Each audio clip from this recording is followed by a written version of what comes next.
Kisah seorang anak yang sering bermain HP pada malam hari. Suatu malam, ada anak kelas 5 SD yang kecanduan bermain HP hingga sampai larut malam. Setiap kali ibunya masuk ke kamarnya, dia selalu berpura-pura tidur, dan ketika ibunya keluar dari kamar, dia terus lanjut bermain HP. Jadi, pada pagi hari, ibunya sudah membangunkannya untuk sholat subuh. Tapi dia tidak mau bangun dan pada akhirnya ibunya pun memberikan sedikit semburan air kepadanya. Dalam hati ibunya pun berpikir, kenapa anakku susah sekali bangunnya padahal aku selalu melihatnya tidur cepat.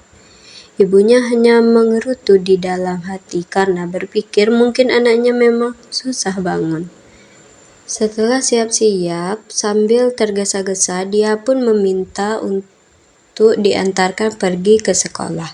Setelah sampai di sekolah, ternyata murid yang lain sudah siap-siap untuk upacara dan sudah berbaris. Setelah itu, langsung saja Fahri memasuki barisan. Dan ternyata ada satu guru yang menyadari bahwa Fahri sudah terlambat. Gurunya hanya diam. Setelah selesai upacara, guru yang menyadari Fahri terlambat pun langsung menemui Fahri. Kenapa kamu terlambat, Fahri? Fahri pun menjawab, saya kesiangan tadi, Pak. Apakah ibumu tidak ada di rumah? Ibu saya ada di rumah kok, Pak. Ya sudah, nanti pulang sekolah Bapak akan ke rumahmu untuk menanyakan penyebab kamu selalu terlambat datang ke sekolah belakangan ini. Setelah itu, Fahri langsung masuk ke kelas karena pembelajaran akan segera dimulai. Di dalam kelas, Fahri duduk di sebelah temannya yang bernama Randy.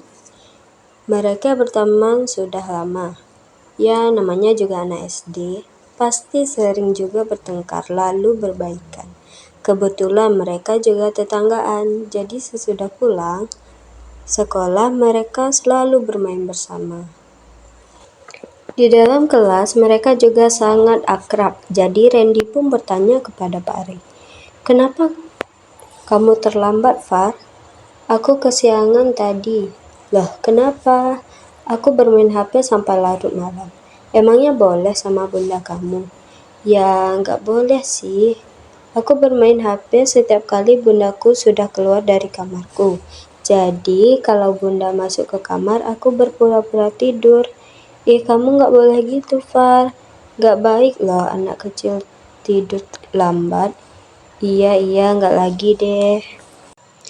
Fahri hanya jujur mengatakan alasannya terlambat hanya kepada Randy saja, karena mereka berdua sangat dekat. Setelah pembelajaran mereka selesai satu persatu, mereka pun pulang berjalan bersama-sama, karena jarak rumah dan sekolah mereka juga bisa dibilang lumayan dekat. Setibanya di rumah, Fahri kaget karena bapak gurunya sudah ada di rumahnya.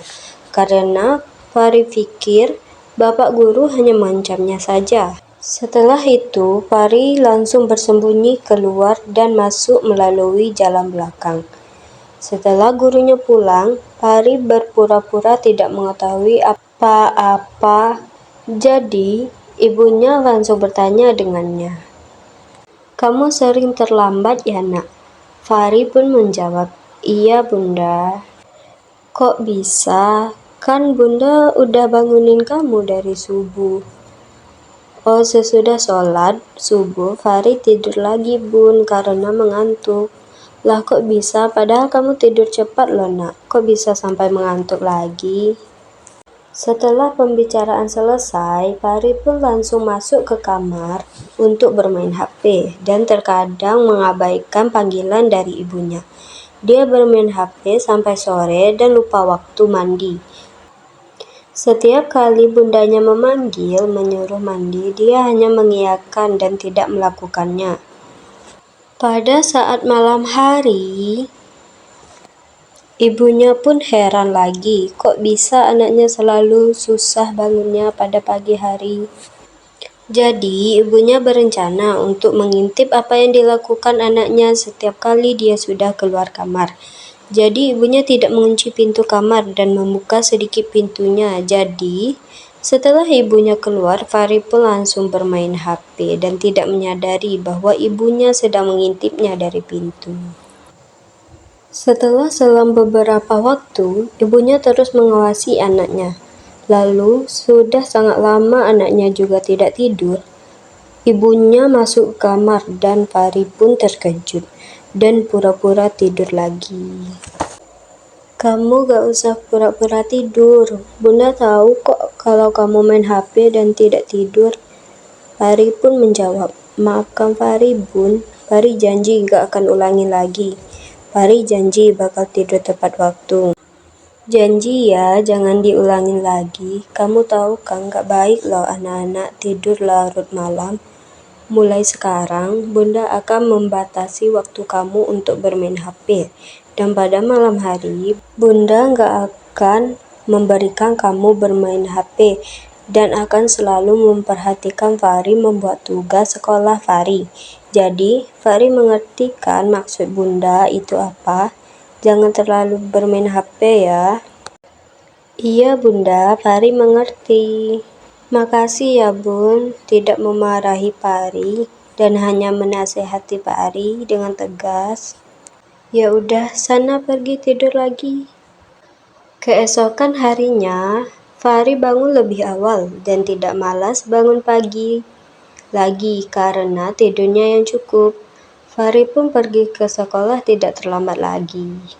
Pesan moral yang dapat kita ambil dalam cerpen tersebut adalah, walaupun anaknya sedikit nakal dan terkadang berbohong kepada ibunya, tetapi anaknya selalu mendengarkan perkataan ibunya saat ibunya memberikan nasihat dan menuruti nasihat ibunya karena dia tahu apa yang dikatakan ibunya itu adalah hal yang baik. Dan jangan suka berbohong kepada orang tua.